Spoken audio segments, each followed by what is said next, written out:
When looking into the history of the world, it's not hard to find inventions that have changed the way people travel. From the steam locomotive to the automobile, these innovations changed the world forever. One of these triumphant innovations in travel was the commercial airship. Capable of taking passengers from one continent to another, one would believe that these titans of travel would stay in the era of relevance forever. But this simply wasn't the case. Just enough to keep us from... It's burst into flames. Get it started. It's fighting and it's crashing. It's crashing terrible. On May 6, 1937, at Lakehurst, New Jersey, the Hindenburg unexpectedly caught flame and plummeted towards the ground. This tragedy was described through the voice of American reporter Herbert Morrison, who expected to cover the docking of the German airship, but ended up having to describe the hellish disaster that claimed the lives of 35 passengers and crew members. Herbert Morrison's emotionally driven broadcast covering the Hindenburg Crash was a major factor in the fall of the once triumphant airship industry, making it plummet to the ground soon after the Hindenburg crashed on May 6, 1937, in Lakehurst, New Jersey. This is Herbert Morrison, the Hindenburg Crash, and the Deflation of the Airship Industry, a documentary describing the praises, disaster, and legacy of the once triumphant airship industry. Before the crash of the Hindenburg and the broadcast describing it, airships were the innovation many believed would take flight into the future of convenient yet efficient air travel. In fact, at its time of commission in 1936, the Hindenburg itself was met with praise from many for a multitude of reasons. One of these reasons being its sheer size. The Hindenburg was the largest airship in the world at the time. This was easily accomplished due to the Hindenburg as well as other airships at the time being made with hydrogen, which was not only lighter than air, but also affordable to the manufacturers. The Hindenburg also was capable of carrying passengers overseas. In fact, it had done so 20 times without fail. It not only brought passengers across the ocean, it also did so safely. Prior to the Hindenburg crash, no one had reportedly died on a German Zeppelin. For these reasons, it wasn't hard to see why the Hindenburg acquired the praise it did. An example of this praise was when an American news editorial described the German people who constructed these behemoths of air travel as a race of titans of admirable energy and astonishing capabilities. Newspapers brought coverage to the Zeppelin to countless Americans. Even the broadcast that went down in history as an emotional description of the Hindenburg crash and the disaster it was describes the triumph of the Hindenburg. No wonder this great floating palace can travel through the air at such a speed with these powerful motors behind it.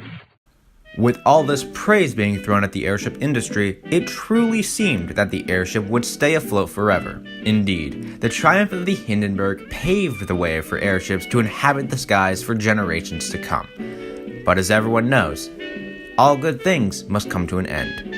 And as for the Hindenburg, this end was a tragedy humanity will never forget. It was May 6, 1937. The Hindenburg was expected to dock at Lakehurst, New Jersey, as it had done so 1 year prior. Everything had seemed to be going as planned. After carrying its 97 passengers from Germany to America, it seemed that the Hindenburg was about to triumph once more. Until the tragic yet unexpected disaster struck. The back motors of the ship are just holding it just enough to keep it from... It burst into flames. Get it started. It's fighting and it's crashing terrible. Oh my, get out of the way, please. It's bursting into flames and it's falling on the mooring mast, and all the folks agree that this is terrible. This is one of the worst catastrophes in the world. Oh, it's deflation. 400 or 500 feet into the sky.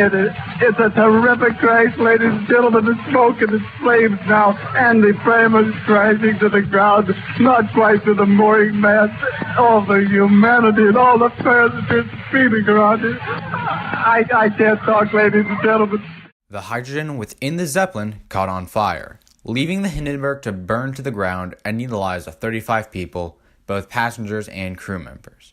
Those who were not killed in the Hindenburg crash were burned and were rushed to seek immediate medical care.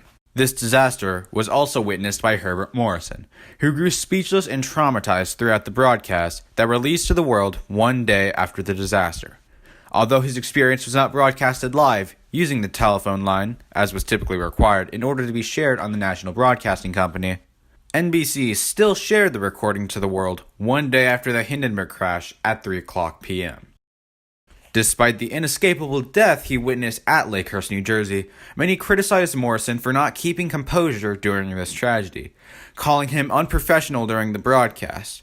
However, this emotion is what ignited the metaphorical flames that burned down the airship industry. Immediately after the crash, people grew wary of the once trusted airships. Despite this, Germany was still planning to continue the construction of dirigibles. However, this statement was not followed up upon by the construction of additional airships. This crash brought with it the end of the triumphant golden age of airships, bringing an end to the commercial airship, ending the dream of the dirigible with the nightmare of the Hindenburg crash. Even as the years roll by, the memory of the Hindenburg crash still lives to this day. Even though our skies are now populated with airplanes, dirigibles remain in the minds of many.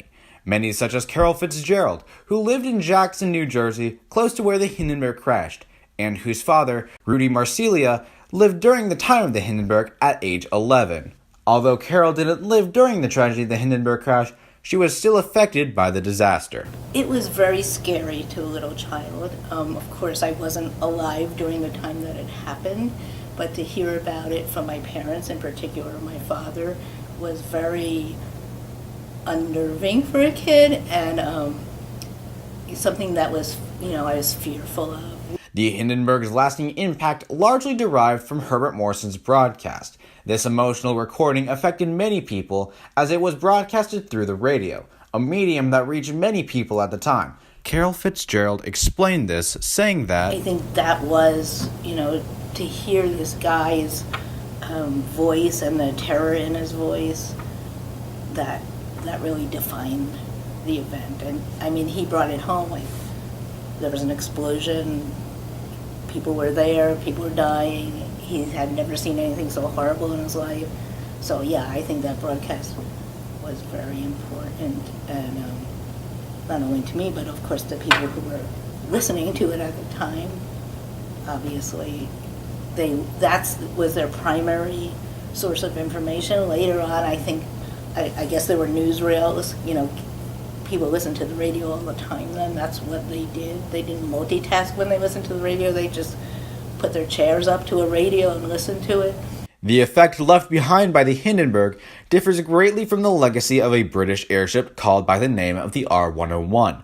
This airship suffered a similar fate to the Hindenburg, plummeting towards the ground and killing those on board. However, why we remember the Hindenburg but not the R-101 is mainly because of the crash of the R-101's lack of public broadcasting. This event was never covered by an emotionally tolling broadcast as the Hindenburg was, not only leading to the R-101 to be forgotten throughout time, unlike the infamous Hindenburg. However, when the crash occurred, a massive shutdown of the airship industry was absent. In fact, the only country to bat an eye at this horrible loss was the British themselves. Without an emotional broadcast to mourn the loss of the R-101 and those on board, the tragedy was forgotten to the mass public, unable to reach people like the Hindenburg had.